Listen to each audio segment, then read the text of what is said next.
अस्सलाम वालेकुम व्यूअर्स, मैं हूं माहिर नफ्सियात Marwa Tahir. Welcome to my channel. आज बात करेंगे यंग जनरेशन के दरमियान में जो कॉमन सेक्सुअल इश्यूज हैं, जिसके बाद उनकी लाइफ जो है वो बहुत ज़्यादा डिस्टर्ब हो जाती है। और इस टॉपिक को शुरू करने से पहले मैं ये बात करना यहाँ ज़रूरी समझती हूँ कि इसको बहुत मेच्योरिटी से अंडरस्टैंड किया जाए। सेक्स के हवाले से जब भी कभी कोई बात होती है, जब भी किसी टॉपिक को डिस्कस किया जाता है, तो उसके थंबनेल को देख के क्लिक तो फ़ौरन कर लेते हैं, मगर शायद आपको ये नहीं पता कि आज मैं जिस टॉपिक पे बात करूँगी उस पर 99% यंग जनरेशन के लड़के और लड़कियाँ इन्वॉल्व हैं। आज किस टॉपिक पे बात होगी, सेक्स के हवाले से किस चीज़ पर बात की जाएगी और कौन से ऐसे कॉमन सेक्सुअल इश्यूज़ हैं जो यंग जनरेशन में आम हैं, उस पर बात करते हैं। यंग जनरेशन में लड़के और लड़कियों में सबसे जो कॉमन सेक्सुअल प्रॉब्लम जो देखी जा रही है वो है हैंड प्रैक्टिस, यानी कि जिसको मैस्टरबेशन कहा जाता है। यंग लड़के और लड़कियां जितनी तेज़ी से इस हैंड प्रैक्टिस के इशू में, मैस्टरबेशन के इशू में इन्वॉल्व हैं, साइंटिफिकली अगर इस बात को देखा जाए तो ये बात एक नॉर्मल बात है। मगर अगर इस बात को साइकोलॉजिकली और साइकोलॉजिकल इश्यूज़ के साथ कनेक्ट किया जाए तो इसके कौन कौन से फैक्ट्स बाद में आते हैं, आफ्टर मैरिज आपको क्या प्रॉब्लम होती है और आपकी सेक्सुअल, मेंटल और फिजिकल हेल्थ किस तरह डैमेज होती है, इस पर बात करते हैं। मुझे रोज़ की प्रैक्टिस में आए रोज़ यंग जनरेशन के लड़के और लड़कियां कॉल करती हैं, मैसेज करती हैं और कहती हैं कि वो हैंड प्रैक्टिस की इस आदत से जान छुड़ाना चाहती हैं। जब उन्होंने इसको स्टार्ट किया था तो स्टार्ट में इसकी एक प्लेयर फील होता था इनको स्टार्ट करके, लेकिन जैसे जैसे वक्त गुजरता गया, 1 दफ़ा, 2 दफ़ा, 3 दफ़ा, 4 दफ़ा, डेली कम से कम 7-7, 8-8 दफ़ा करने के बावजूद भी उनको रियल सेटिस्फेक्शन फील नहीं होती। ऐसा क्या पोर्नोग्राफिक मटेरियल, वीडियोस और उसके साथ साथ ऐसे किसी भी मटेरियल को, ऐसी किसी भी चीज़ को, सेक्सुअल टॉयज को, इस तरह की किसी भी चीज़ को इस्तेमाल करने से रियल सेटिस्फेक्शन में और सेक्सुअल प्लेयर में, इन सब के साथ साथ एक वक्त आने के बाद जितने भी यंग जनरेशन के लड़के और लड़कियां हैं, उनको स्ट्रेस और एंग्जाइटी क्यों स्टार्ट हो जाती है।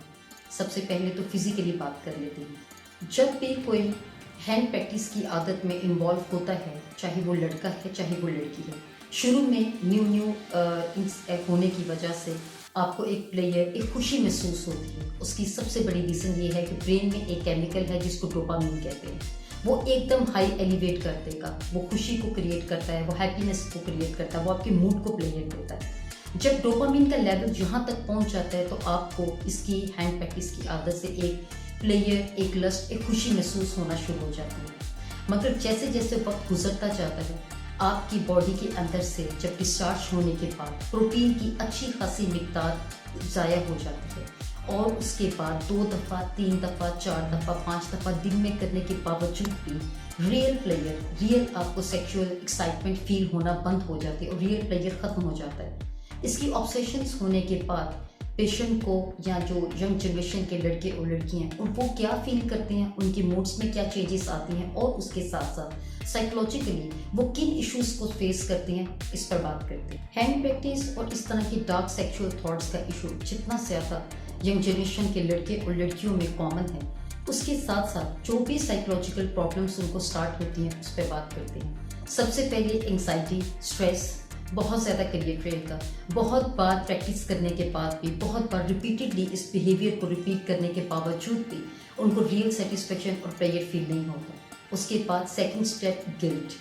आहिस्ता आहिस्ता ये आदत, ये जो एक प्रैक्टिस होती है, ये गिल्ट में कन्वर्ट हो जाती है, यानी हर वक्त शर्मिंदगी महसूस होना, हर वक्त अनकंफर्टेबल फील करना। उसकी रीज़न ये है कि जब स्टार्ट में इसकी एक प्लेयर होना शुरू होता है और फिर वो एक रियल सेटिस्फेक्शन, एक प्लेयर ख़त्म होता है, उसके बावजूद भी 1000 बार, 4 बार, 5 बार, 7 बार, 8 बार हैंड प्रैक्टिस करने के बावजूद भी रियल सेटिस्फेक्शन नहीं होती, तो पेशेंट गिल्ट में कन्वर्ट होना शुरू हो जाता है। जब आपकी पार्टनर से आपकी शादी होती है, लड़का हो या लड़की हो, तो उसको वो रियल सेटिस्फेक्शन फील नहीं होती जो उसको मैस्टरबेशन करने से या हैंड प्रैक्टिस करने से महसूस होती थी, क्योंकि वीडियोस और पोर्नोग्राफिक मटेरियल देखने की वजह से उसकी डोपामिन का लेवल यहाँ तक हाई हो जाता है। मगर जब रियल लाइफ में उसको एक अप्लाई करने की और प्रैक्टिस करने की बारी आती है तो डोपामिन उस लेवल का हाई इंक्रीज नहीं हुआ होता, जिसकी वजह से पार्टनर्स के दरमियान में इशू होना, साइकोलॉजिकल इश्यूज होना और उसके साथ साथ उनके दरमियान में बेइंतहा झगड़े होना, ये नॉर्मल बात है। अब इस इशू के लिए थेरेपिस्ट के पास कब विजिट करना चाहिए और कौन सी बात है जिसके लिए आपको एहतियात ज़रूरी है। 2 बातें हैं जिनका जानना बहुत ज़्यादा ज़रूरी है। सबसे पहली बात, जो लड़की हैं जब एडल्ट एज में पहुंचती हैं तो उनको ऑटोमेटिकली रात को सोते हुए नाइट फॉल हो जाता है, जिसको डिस्चार्ज कहते हैं। ये एक हेल्दी एक्टिविटी है, इसका ताल्लुक आपकी मर्दाना कमजोरी के साथ बिल्कुल नहीं है, ये सिर्फ एक मिथ है। अगर किसी को ऐसा होता है तो उसकी रीज़न ये है कि वो उसकी बॉडी बिल्कुल नॉर्मल रिएक्ट कर रही है।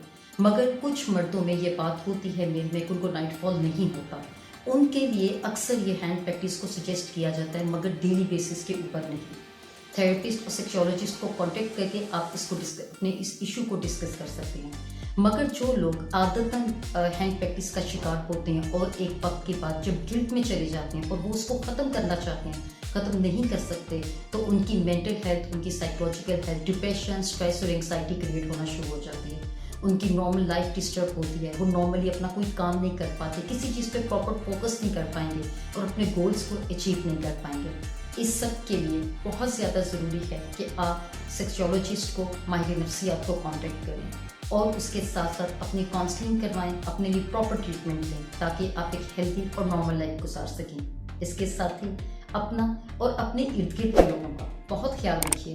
Don't forget to subscribe, like and share. Book your appointment now. Take care. अल्लाह हाफिज़।